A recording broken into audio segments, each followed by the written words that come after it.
19-year-old James Thompson witnessed a police arrest at the Royal Pacific Inn, where he's been staying for about 2 weeks. I was in the room.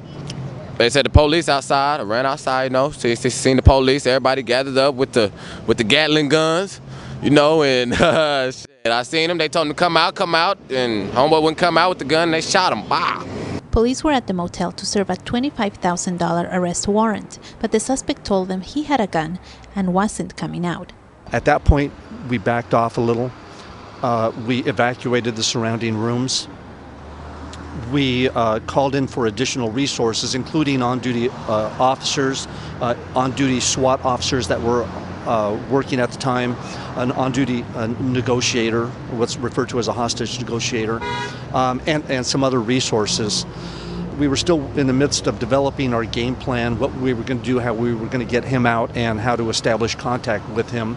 When at some point he is visible to the officer.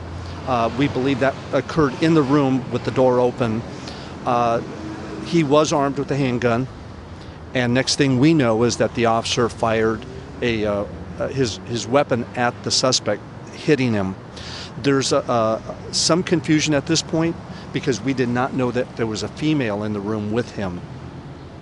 There's a 17-year-old girl that was in the room. We did not know she was in there until she became visible at the time of the shooting. I seen him knock on the door, knock, knock, knock, and then they finally opened it. They kept telling him to come out, put his hands up, put the gun down. I believe he had a gun.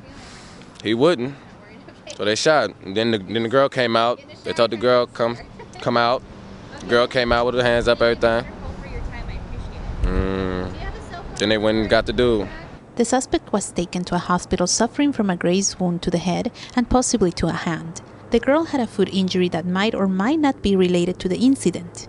Police say that the relationship between the girl and the suspect remains unclear. Rosalba Ruiz, AussieRegister.com.